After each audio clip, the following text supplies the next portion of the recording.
Hey friends, hey, it is SJ, your favorite spiritual life coach, and I'm coming to you guys for a little bit of life coaching today because I've been noticing this pattern with my clients lately. And the pattern is people who are going through a healing process, but they are bleeding on innocent bystanders. What do I mean by that?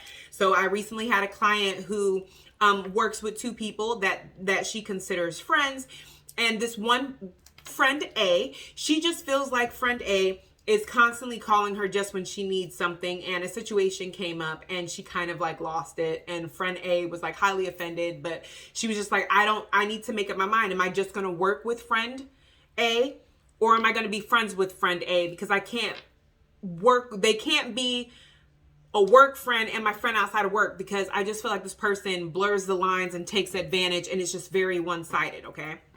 So during that same week, friend B, who she also works with and considers a work friend and a friend outside of work, called her up because she needed something, and she was just ready to explode.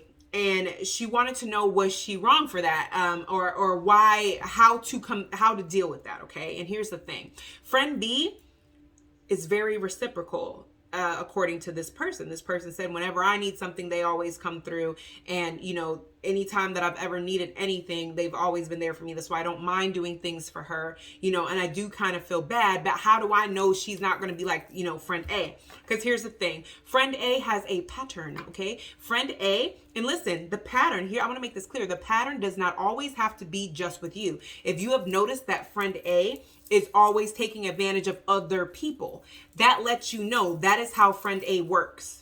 Friend A is not picky with who they take advantage of as long as their needs are met. This is somebody who lives in survival mode. Am I saying that friend A is a bad person? No, I'm not. But I'm saying that friend A, as long as they live in survival mode, they are not going to be able to be friends with people who are not in survival mode, and people who are loving and giving and who are open and vulnerable, because those type of dynamics do not work, okay? So if you've seen a consistent pattern that they're taking advantage of people at work, or always falling out with people at work, that is to let you know that is a pattern. You don't need them to do the pattern on you to accept that it is a pattern, okay? Friend B. She said friend B is very consistent. When I need friend B is there. When friend B needs me, I'm there for her.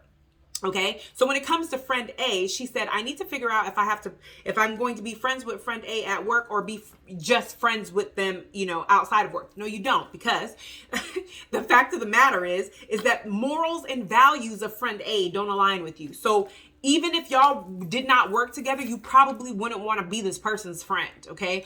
All that is doing is, again, you are assuming, you're looking at it from your point of view, assuming, okay, that this person wants to change or wants to change their character and values. You're assuming, and that is the best way to find yourself in a loop, because you're seeing things from your point of perspective.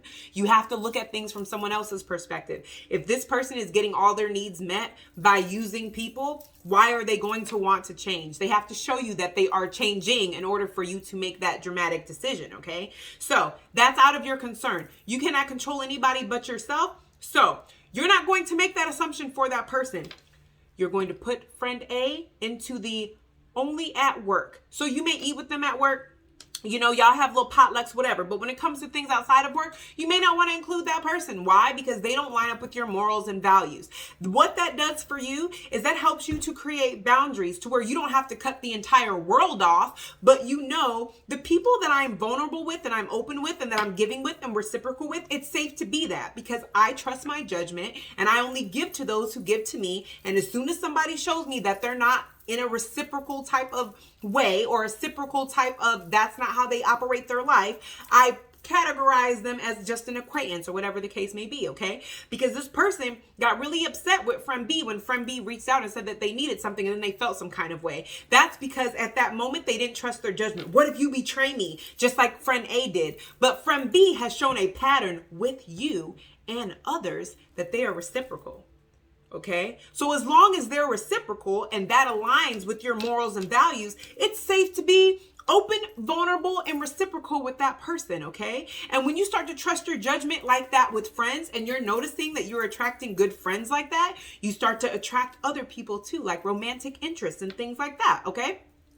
So that is one way to kind of figure out when you're in the healing process and not bleed on everybody, as you're going through that process, okay? I hope that makes some type of sense to you guys, all right? So there was another issue that this person had, where I was explaining to them that they don't need to change the way that God created them. If God created you to be a nurturing and loving person, you don't change that about yourself. I guarantee you, the people that you see that are selfish, that are in survival mode, and that are like, I don't need nobody.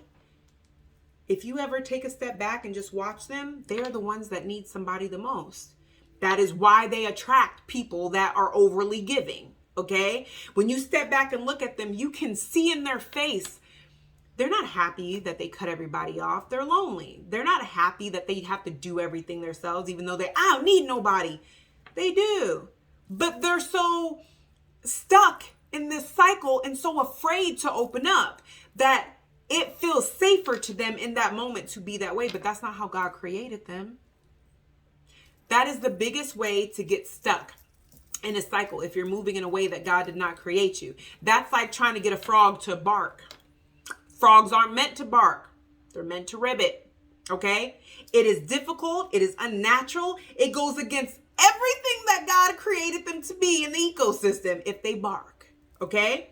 So if God created you to be nurturing and loving and giving, you don't, or you shouldn't, just stop being loving and giving and nurturing. You just be more picky with who you're loving and nurturing and caring with. Everybody doesn't deserve that side of you. They have to earn that. And they earn that by showing you that they're willing to meet you at the same level of vulnerability. And as you get comfortable with choosing friends that can be that way for you, you get more comfortable with choosing relationships and romantic partners that can be that way for you. And then things start being less scary, okay? So I hope that helps. Let me know in the comments below if this helped, okay? And I'll see you guys in the next one.